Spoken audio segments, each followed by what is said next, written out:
Hey everybody, I'm back again with another video. I just wanted to showcase a couple items that came in recently. So I'm going to go ahead and start up here with some of the older stuff. Looking at this 1956 Topps Kurt Simmons. Pretty solid pitcher for the Phils. Had a long, lengthy career, a couple all-star appearances. Kind of a left-handed battery mate to Robin Roberts for those Philadelphia teams. Then a couple of high-grade commons as well. 62 Topps Steve Barber. Some Hall of Famers mixed in here as well. The 63 Fleer Orlando Cepeda, card number 64. There were only 66 cards in that 63 Fleer set because Topps sued them to stop production, so they limited it to the first series, which went up to those 66 cards. Fleer tried to avoid getting in trouble with Topps by making these cards with a cookie instead of a piece of gum, but still didn't work. They were sued and stopped. Then looking at a couple of 65 cards here from all from the Senators, a couple pitchers and a catcher. Really like that 65 design, find it to be very colorful. So I picked up some nice looking commons from that set. To really enjoy this hobby, you don't necessarily have to collect, in my opinion, just Hall of Famers. I enjoy picking up some really clean cards from the back in those vintage eras. I think the colors on them really pop. And as far as, for the value you can get, I got all these for under $6 a piece. Graded, so they're really great value on that. Just love to add them to the collection. Here's a guy that's not a Hall of Famer, but a really multi-time All-Star, one-time MVP, won several championships with the at least one championship with the Orioles. Boog Powell, great home run hitter in a near mint 7. Then a Dave McNally, one of those guys that were one of the 4 20-game winners for that great Orioles team. And then Larry Sherry, just a middle relief common. But once again, looking at that common, just really cool, clean cards. I like the imagery on them, and if you can pick it up for $6 or $7, I love to just add it to the collection. Kind of fill in all the Hall of Famers that I do have. And then a really cool looking 67 Topps Bruce Howard. 67, man, is just a beautiful set. Nice, clean card. Moving on to the 70s, this guy, Burt Bryleven, a Hall of Famer.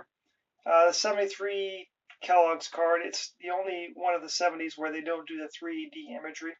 These cards are fairly cheap and easy to be had in high grade due to the fact that you can mail in to get the set. So not difficult, but when you're paying, around $5 to $6 a card, it's can't go wrong picking a Hall of Famer up in a mint 9 from the 70s.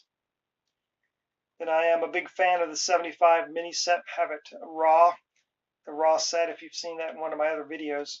But I didn't have a lot of the graded miniature Nolan Ryan cards. So there's 4 minis in the 75 set, 2 highlights, 1 league leader, and then their regular edition card. And this is one of the highlights. Just an excellent mint 6. Picked it up for the minimum bid. Would have loved to get it in a 7, but I just haven't seen a whole lot of 7s graded out there. So I got it in a 6, and I'm glad to have it. Now I need just 2 more.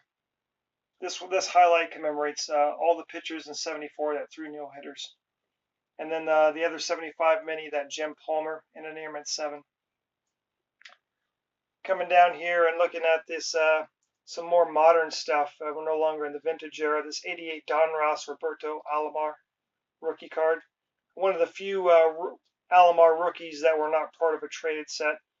I think the Fleer had the update in '88, and the Score also had their update set. He made it in the packs of 88 Don Ross, which really for me, collecting as a kid, is the start of the true junk wax era. I know some folks think it starts earlier, but for me, I just remember buying cards in '87 when I first started collecting, and I had to really know where to go. Like, you couldn't just go to the grocery store and get a pack of cards. You had to go to the convenience store or some place that was a little bit more specialized. Obviously, the card shop would do it too, but even where I lived, there weren't a lot of card shops in the late 80s. So I would go to the convenience store and buy my 87 Topps. Then all of a sudden in '88, everybody was mass producing stuff, and you could get this Don Ross in every grocery store in town, whereas before you couldn't. So that's kind of why I revert to this as the explosion of the junk wax era with that 88 Don Ross, and I must have purchased hundreds of packs of that 88 Donruss. As far as the grade on that, near mint to mint 8 is all I was trying to get. I just wanted to get the card slabbed and in decent grade. I know most people view that as a failed attempt to get something graded. Card has got okay centering, but the corners not so great. And then here another item in 91 tops. So if these are just the regular tops, definitely wouldn't be worth having them graded. But these are the Desert Shield. So the rumor has it back when Desert Storm, Desert Shield was going on.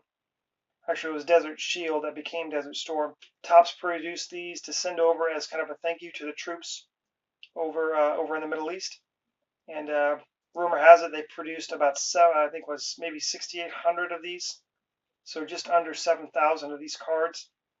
They sent a bunch of them overseas. Not a lot of those made it back to the States.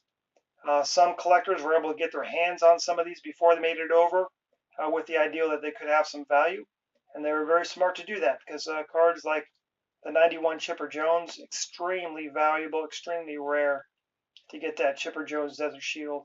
These are just common cards, although Juan Samuel, Jack Clark both had their moments in their careers, but definitely not Hall of Famers. So I could pick these up, a little piece of history, because I'm a military guy. I remember as a kid watching that war, and just with bated breath. It was just kind of like, what's going to happen? How is this going to be bad? And it was over before you knew it.